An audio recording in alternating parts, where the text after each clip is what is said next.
के लिए हरियाणा के बाप और बेटे जिम्मेवार हैं। जो भूपेंद्र हुड्डा और उनके बेटे दीपेंद्र हुड्डा ने जिस प्रकार कांग्रेस को प्राइवेट लिमिटेड कंपनी बनाकर चलाया, कि जो प्रभारी हैं उनका एक कहना है कि हमारे लिए प्राथमिकता ही नहीं प्रतिपक्ष का नेता चुनना।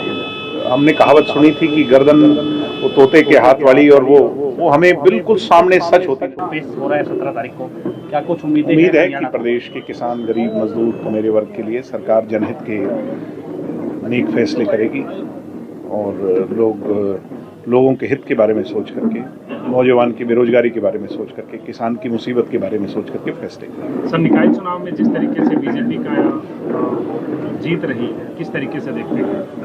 कांग्रेस ने विपक्ष को डिमोरलाइज कर दिया है। कांग्रेस की नाकारा सोचने, और विशेष तौर पर मैं मानता हूं कि देश के अंदर अगर ये निष्क्रियता का माहौल बना है तो उसके लिए हरियाणा के बाप और बेटे जिम्मेवार हैं। जो भूपेंद्र हुड्डा और उनके बेटे दीपेंद्र हुड्डा ने जिस प्रकार कांग्रेस को प्राइवेट लिमिटेड कंपनी बनाकर चलाया, हरियाणा तो हारे ही सही है। हरियाणा के बाद जो माहौल बना उससे ये महाराष्ट्र भी हारे। महाराष्ट्र के बाद वो सिलसिला जो है दिल्ली तक गया और उसी का असर हरियाणा में भी नज़र आया। ये बीजेपी की जीत से ज़्यादा कांग्रेस और इन लोगों की हार है।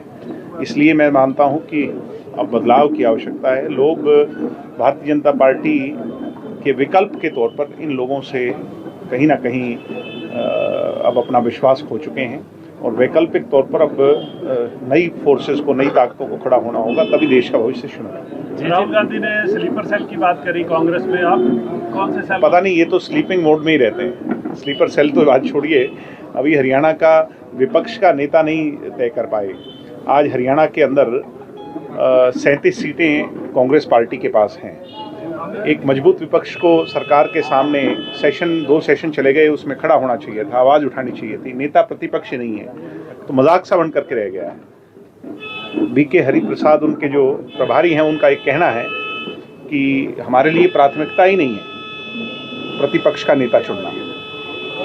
मैं ये मानता हूँ, वो हमने कहावत सुनी थी कि गर्दन वो तोते के हाथ वाली, और वो हमें बिल्कुल सामने सच होती नज़र आई। किस प्रकार गांधी परिवार से इन लोगों ने, हुड्डा एंड कंपनी ने, इनके परिवार ने कैसे उनकी गर्दन पर हाथ रखा हुआ है गांधी परिवार के, और इनके अंदर के राज वो जानते हैं, जिससे डर करके ही कोई फैसला नहीं ले पा रहे। और ये भी कहीं ना कहीं कटु सत्य है कि हुड्डा किसी भी दिन भारतीय जनता पार्टी में शामिल हो सकते हैं। तो इसका भी डर इनको लगता है कि पार्टी टूट ना जाए, इसीलिए फैसला नहीं कर पा रहे। नायब सैनी के 100 दिन पूरे हो चुके हैं, किस तरह देखते हैं? मैं नायब सैनी जी नेक आदमी हैं, अच्छे आदमी हैं, और अभी बहुत कम समय हुआ है। मुझे उम्मीद है कि वो प्रदेश के हित के लिए अच्छे फैसले लेंगे, मगर बेरोजगारी की खाई को भरना बहुत बड़ी चुनौती है। ऐसे ही क्राइम का जो हरियाणा प्रदेश के अंदर आज इंडेक्स है, वो बहुत बुरी तरह बढ़ा है। उस पर भी सख्ताई से कार्रवाई होनी चाहिए, और अभी बहुत कुछ करना है, मैं मानता हूं। और ऐसे ही विपक्ष के तौर पर हम सब लोगों को भी सड़कों पर लोगों के हक हुकूक की लड़ाई की उस आवाज की बुनियाद बनना है। अब किसी भी प्रकार के दर्द से क्यों होना परेशान, जब ऑर्थो चार्ज कैप्सूल हो आपके पास।